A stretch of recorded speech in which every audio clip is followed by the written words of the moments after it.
On this episode of O'Fallon Matters, learn about changes to our recycling program, catch up with a local artist who repurposed a cherished memory into a showcase piece of art, and see how Manufacturing Day 2018 made a positive impression on students in the community.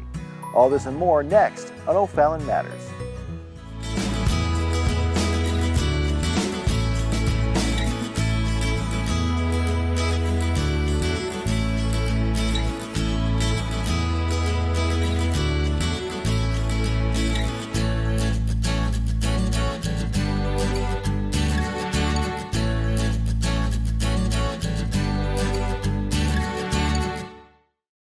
Welcome to this episode of O'Fallon Matters.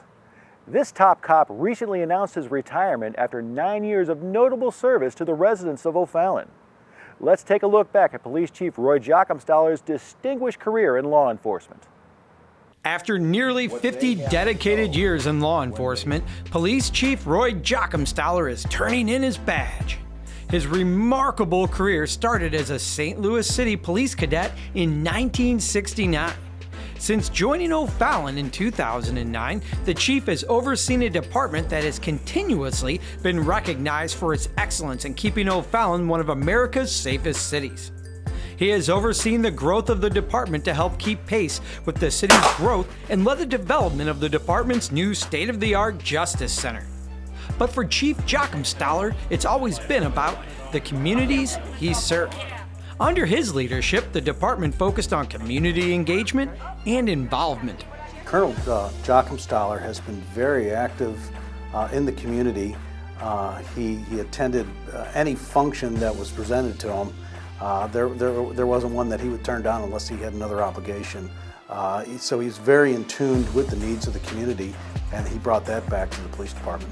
The community involvement that the chief has done through the past 9 years, getting the community involved and making sure everybody's aware of their surroundings. You know, he's always at your coffee with the cop. He's always at all the events that the city has. To me, that's his biggest accomplishment of getting the citizens engaged and the community engaged in the great city of O'Fallon. What was really important to me when I started out out here in O'Fallon was to continue the philosophy that I've had of community policing, and that is reaching out to the community and forming partnerships with various segments of the community, not just the business community and not just the residents, but the entire community, and kind of trying to tailor our police service to the needs of individual customers. Prior to his time in O'Fallon, Chief Jochimsthaller previously retired from the St. Louis Metropolitan Police Department in 2009, where he achieved the rank of Lieutenant Colonel and served for 39 years. And Chief Jochimsthaller has many fond memories from his years in law enforcement. But I've been involved in some really neat stuff, especially here in O'Fallon, but also in my previous life with the St. Louis Metropolitan Police Department. But I've met presidents. I was in charge of all of the planning for the Pope's visit here. Some of those highlights are there.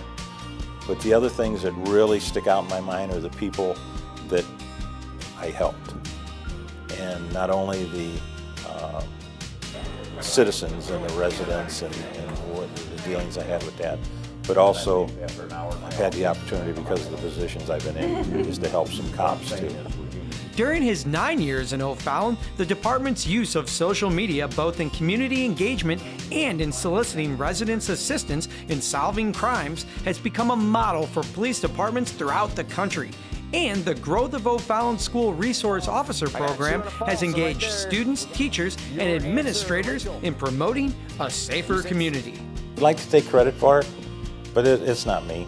It's the officers on the street, out in the neighborhoods, and we have a very, very good police department here, because our personnel, our employees, and not only the police officers, but the civilian employees too, they're very service-oriented. To see some of the actions our officers here in O'Fallon have done over the years, I mean, they have put themselves in so many dangerous situations in helping the community, in basically saving the community. After nearly 50 years of service, Chief Jochimsthaller is ready for a new chapter in his life. You know, I've done this before. This is my second time in retiring. And I jokingly say, but I'm going to do it the right way this time. I'm going to do it the correct way this time. As compared to last time when I retired from St. Louis, my wife was still working. So since that time, in the past 9 years, she has retired. And now it's time for us to do the traveling that we've talked about for many, many years. And the other thing that's very, very important to us retired guys and ladies is there's there's twin granddaughters in our life now. So I want to be like a full-time pawpaw. Well, I just have to say congratulations. I mean, if there's anybody that's been getting 2 o'clock phone calls, this man in the St. Louis community, whether it's been St. Louis City or the city of O'Fallon, he's gotten hundreds and hundreds and hundreds of 2 o'clock phone calls, and he's responded to many of them. This is a well-earned retirement. It certainly is. I trust him immensely, and I will miss the chief, and the new chief's going to have some big shoes to fill. And finally, the City of O'Fallon and all of our residents would like to thank Chief Roy Jochimsthaler for his dedicated professional service, and we wish him peace and happiness in retirement. The City of O'Fallon's recycling program is changing. Check out this story from OFallonTV's Brett Figgis to find out why these changes are occurring and what you need to do to recycle right. Big changes are coming to O'Fallon's recycling program, and these changes will impact how you handle and sort recyclable items. Resource Management, the city's recycling partner, will no longer accept single-stream recyclables effective October 31st, and no other company in the region is willing to take our single-stream products at an affordable cost. To understand why Resource Management is suspending their single-stream operation, you'll need to hop across the ocean to hear. China was the world's largest importer of recyclable goods, using a steady flow of material to fuel their industrial growth and high-tech industries. Last year, China imported over 370,000 metric tons of plastic from the United States alone, and that's just a drop in the bucket compared to the recyclables shipped in from the rest of the world.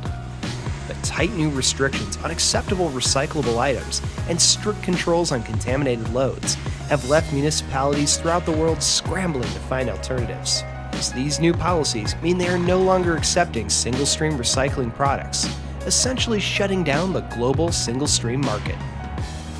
Here in O'Fallon, single-stream recycling brought in $6.50 of revenue per ton of material, but with China's stringent new policies affecting the global market for recyclables, the city is no longer earning revenue, and instead would be looking at an additional cost of nearly $1 million a year to try and continue single-stream recycling. This is a cost that the city can't absorb without substantially raising rates on our residents. With single-stream recycling no longer a cost-effective option, we're now partnering with the City of St. Peters to handle our city's recyclable goods, which will require some changes in how our residents go about recycling. Well, our program obviously is changing now, and what residents can do to help us fix this is by recycling the right things. Things have changed, and now certain things won't be recyclable inside the cart for curbside collection, but they will be able to be dropped off. So ultimately, you'll be able to do all the same recycling you did before. Beginning on October 29th, there are new rules for our recycling program. Recyclable items that can be placed in your curbside containers include glass bottles and jars, aluminum and tin cans, and plastic containers with a recycling symbol. Please note, there are a few restrictions on acceptable plastics. Remember to rinse and dry these items thoroughly before placing them in your recycling cart, as food waste can render a load unrecyclable. If you have doubts about an item, just throw it away. We'd rather a few potentially recyclable items end up in the trash than risk contaminating an entire load. We understand this is a big change from how our recycling program used to work, and we'll have crews inspecting recycling carts to help educate residents about what is and isn't recyclable. Under the new plan, at the beginning, we're going to try to do a few things to educate our residents to help them understand what we need. And with that comes tags that'll be on the carts. So during the first 2 weeks for sure, you'll find a note or a tag on your cart. It'll be thanking you for doing a great job and getting the right products in the can. or it'll be a note letting you know that we weren't able to take it today because there were some products in there that weren't acceptable under this new program. If you get a tag, thanks for a great job. If you got a good tag, if you have a tag that tells you to do something, it'll explain what you need to do, but generally you're just going to have to take and remove the unacceptable items and then put them into your trash, and then next week we'll be back to pick up the cart with the correct recyclables in it. You may be wondering, what about paper products? These are actually still recyclable, but they can no longer be put in your recycling bin. Instead, you can gather up your paper, magazines, and newspapers and drop them off at OFallon's Environmental Services Building Tuesday through Friday, 7 a.m. to 4 p.m. Cardboard is also recyclable, but must be separated from paper products. In the near future, we'll be investigating options to offer more drop-off locations to make recycling paper more convenient. Thank you for your patience as we make these necessary changes to our recycling program. If we all do our part to recycle properly, we can make sure that O'Fallon can continue to have affordable recycling for all of our residents. The city is committed to provide the residents with a recycling program that's cost efficient, and we want to be able to continue doing recycling because we've done a great job for years. And this wasn't a change that we checked off. We needed to do this. The whole economy has changed with recycling, and we've got to make changes. So this is where we're at.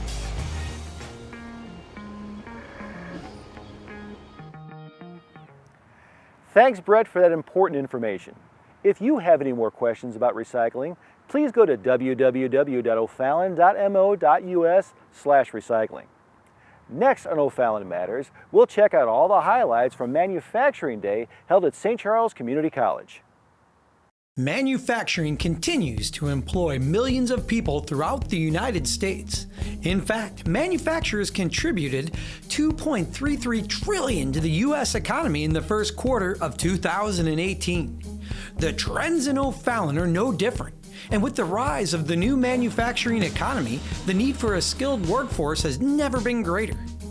That's why manufacturers from St. Charles County get together each year to build relationships with students, teachers, and other manufacturers in the hopes of building a stronger community. Manufacturing Day is designed to expand knowledge about and improve general public perception of manufacturing careers and manufacturing's value to the North American economy. So what I love about Manufacturing Day is it gives students the opportunity to see that all of the chemistry and the science that they're learning can be applied to real everyday work within manufacturing. And I think it shows the students and the people here what manufacturing nowadays actually is. So it actually helps the students and it helps the manufacturers. At Manufacturing Day, interactive booths were set up so students could see manufacturing technology firsthand. We have 3 tables. The first table has a series of castings that demonstrate what kind of components that we make, how we make them. In the middle section, we have a 3D printer showing how fast you can take something from design to end product. And then on the right side, I demo a lot of digital radiography stuff, 3D printed parts, and how fast we can turn them into aluminum castings, which are usable on spot. My favorite booth was the O'Fallon casting. They have a 3D printer, and they make from small toys to big stuff like pipes and aircraft stuff for planes. Students also had the opportunity to tour local manufacturing sites. Over at Austin Machine, Wentzville School District students interacted with tour leaders and learned a thing or two about Austin Machine's manufacturing process. In the end, events like Manufacturing Day make St. Charles County a great place to do business, and it's good to know that our local manufacturers are preparing students for opportunities in the new manufacturing economy. Holding that high-level technology here with good-paying jobs is a real valuable thing. People don't have to go to the East Coast or the West Coast and pay high housing, high cost of living. We can have it here in Missouri.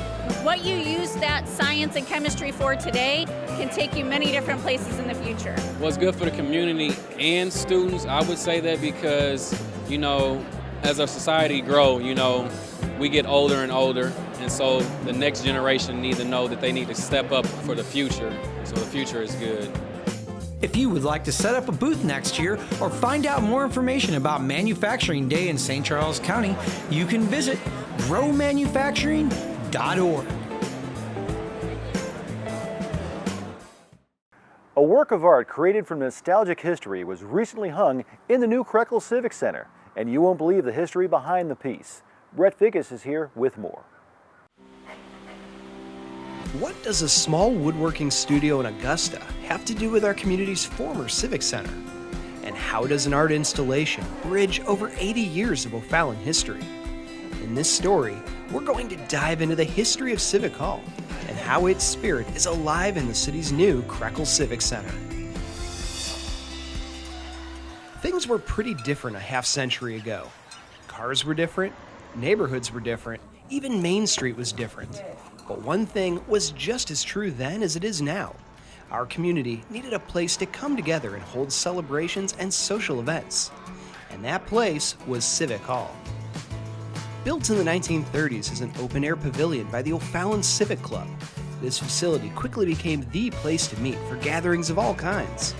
And by the 1950s, the Civic Club enclosed the building with permanent walls and added a beautiful maple flooring. Sometime later, the club sold the facility to O'Fallon's local government, and it continued to be the gathering place of our city and the home of dozens of parks and recreation events. After decades of faithfully serving our community, Civic Hall shut its doors for the final time in November of 2011, when an inspection revealed numerous concerns over its structural stability. After carefully considering our options, it was decided that the safest course of action was to demolish Civic Hall in 2013 and prepare for a new Civic Center. Today, we're proud to present Krekel Civic Center, which once again offers a gathering place for our entire community. When we were forced to close Civic Hall several years ago, more than several, I promised our residents that we would find a way to bring a new facility to this beautiful park that would once again allow Civic Park to host these beloved events. Today I'm proud to welcome all of you to the new Krekel Civic Center, named for our city's founding father. This building will again be home to family gatherings for generations to come. So that's the end of Civic Hall's story, right? Well, not quite. Before its demolition, the original maple flooring was carefully removed, and we were determined to use it in the new Krekel Civic Center. To learn more, we'll need to come here to artist Michael Bauermeister's Augusta workshop.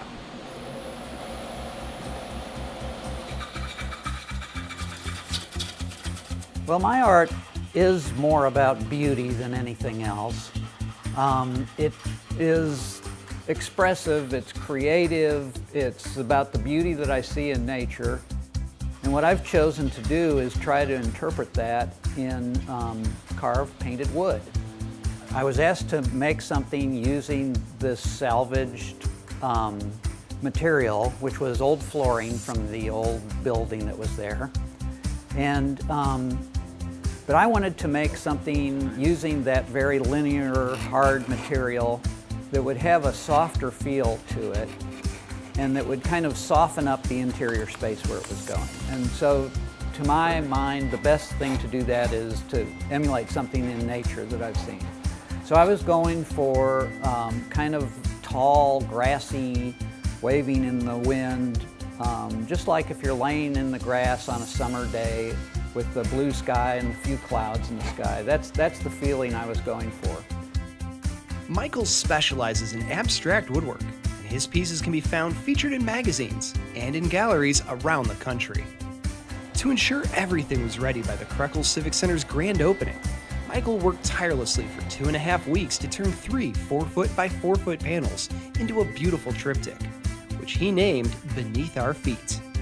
It made sense to me because the old flooring had been walked on by who knows how many generations of people in O'Fallon, and the grass we walk on every day when we go for a walk in the grass. So that was where the title Beneath Our Feet came from, and that was kind of my concept for the piece, to make it colorful and light. Finally, it was time to unveil our new facility and the one-of-a-kind art installation that preserves the spirit of Civic Hall. When the word came that the old building had to come down. Staff went in and they removed the old wooden floor in a lot of big sections. So when you enter the building tonight, you will see a piece of artwork that is actually done on that old wooden floor. And like I said, it's a part of the old hall that we've now made a permanent part of this facility. It was something that we felt we should do, and I think when you see the way we used it, it turned out really nice. 3, 2, 1. After the ribbon cutting, guests poured into the new building, and it was immediately apparent they couldn't take their eyes off the triptych dominating the entrance lobby. Oh, I was loving that. Frequently, I make pieces and put them in a crate and send them off, and I never see them again, and I never get to see people's reaction to them. So it was really nice to see people see the piece for the first time, and they wanted to touch it, which I told them was okay, and it was just great to see people react to it, and I felt like, you know, they got it. O'Fallon has come a long way since the early days of Civic Hall. We're proud to offer the new Krekel Civic Center as a gathering place for our community's events. And you can learn more about this facility online at its dedicated webpage. But we're equally proud to have a piece of O'Fallon history forever memorialized in beneath our feet. Interested in learning more about the artist? You can find a bio and information on how Michael crafts his unique pieces on his website. And when you join us at Krekel Civic Center for an event, make sure you take a moment to explore the beautiful art on display. The message is just about enjoying nature. It's just about remembering that beautiful day when you laid down in the grass and looked up at the sky and how you felt on that day.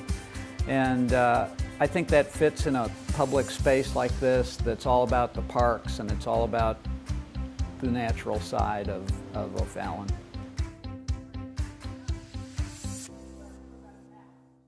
Finding the zoning on a particular parcel within the city of O'Fallon just got easier thanks to a new interactive map recently published on the City of O'Fallon's website. Planning and Development and GIS worked for months on the rollout of the new interactive zoning map. And now it's ready to assist residents and developers.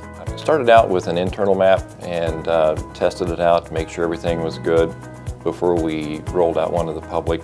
The one that actually goes internally has a little bit more information in it, things like that. But once we had that one refined, generating the public map was fairly straightforward. And it replaces what we had on there previously, which was just a PDF, a photo of a zoning map that we had. And it wasn't interactive, it was hard to really navigate, and it wasn't as clear. And this has got brand new, like I said, clarity, and you can zoom in on it and see exactly what you want to see as far as the zoning goes. Residents and developers can find a variety of information throughout the interactive maps. Each feature provides a unique interactive experience, like helping residents find out which ward they're in. But that's not the only tool this map provides. We get a lot of calls from developers, property owners wanting to do construction on their property, so a lot of them want to know the setbacks, so that's depending on the zoning of the property and how it's being assessed, because I know that's another question we get for how the property is zoned and how it can be taxed. And let us know. You can also draw on the map, so if you get to the particular area and you need to outline something or show something special, you can actually draw it on there and then export that as a PDF. We participated in a group effort to get updated aerial photography for the city and surrounding communities, and so we have the latest 2018 photography in that map as well. Finding the interactive zoning map is easy. All you have to do is go to ofallon.mo.us, and the map is located under the Planning and Development section. Plus, future upgrades are already being planned. We start out small. We don't want to put tons of information in there and really not get 2/3 of it used. So we want to start small, and then as things are requested or maybe asked for, we'll add those to the map and see how we can improve upon it from there. It's good to know that answering simple questions like where can I put my business and what can I do with my property can now be answered by going to O'Fallon's new interactive zoning map. The Renaud Spirit Center is the first place you think of when you want to get your sweat on, shoot some hoops, or take a dip in our natatorium. And now it's the place St. Charles County goes for aquatherapy classes for children with developmental disabilities. Let's see what United Services for Children is doing to help our community. Through the years, the Renaud Spirit Center has played host to a number of great programs and events. And lately, the shimmering water of the RSC's natatorium has been the home of an organization that seeks to help children of all abilities reach their full potential. United Services for Children, a nonprofit organization headquartered in St. Charles County, has been a leader in physical, occupational, and speech therapies for over 43 years. And we're proud to say their innovative aquatherapy programs are now held right here in our hometown. In 2015, after noting that many of their members were driving into St. Louis in search of suitable therapy programs, United Services for Children began seeking out a partner for aquatherapy, and our hometown pool stepped up. We looked around this community to find a partner who would be receptive to having aquatherapy in their pool setting. And it was actually a little bit harder than we anticipated, but we were able to partner with the Renaud Spirit Center. They welcomed us into their pool area and have done so with the ability for us to not have to pass on exorbitant expense to the families that we serve. So they've been a fantastic partner to us, and we really could not have requested anything better. For children with developmental disabilities or special needs, common tasks can sometimes be a struggle. Through one-on-one and group classes, aquatherapy provided by United Services for Children helps kids work on their motor skills, improve their speech and language, and even help them socialize and gain confidence. For the children, it just feels like a fun day at the pool. For the parents, it's a life-changing service that has a lasting impact on their whole family. It was a good start for her because she moved from nothing, from zero, to, as you can see right now, and she started with the building blocks class, and then they moved her within a month because she was doing the talking, she was saying hi, and she was saying mommy and daddy. So that was like a dream, it was a miracle. United Services, it was a big step in our life, so I will thank him every single day. No! Oh my goodness, so good! It's extremely gratifying as an occupational therapist to know that what I do makes a difference. To hear the stories from parents that their child never loved a bath and now they're able to tolerate them washing their hair, which for a lot of families is a big deal. It's extremely rewarding to know that I have a space, and I believe that this aquatherapy program is extremely important to our community for kids of all disabilities. United Services for Children's mission to support children and families is something we're extremely proud to support. And recently, they honored the Renaud Spirit Center by naming it their 2018 Community Partnership Award recipient. It was a perfect fit to award the Renaud Spirit Center with our Community Partnership Award. They have been flexible with us. They have accommodated all of the children's physical and sensory needs, and they're just delightful to work with. We really look forward to working with them for years to come. If your child has developmental delays or disabilities, consider seeing if United Services for Children can help. They offer a number of programs throughout the year, including early intervention sessions, family support programs, and therapy classes like the aquatherapy held right here at the RSC. You can get more information about this nonprofit organization on their website at unitedservicesforchildren.org. I would say just go for it. It's a big step for any child's development, especially with mine, moving from nothing to be as she is right now. It is a good step. You say thank you? Thank you, Miss Erin. You're welcome, and see you later. Thanks for joining us today. If you have a good story idea, let us know. You can email us at OFallonTV@ofallon.mo.us. And please remember to give back to your community, because O'Fallon matters to all of us.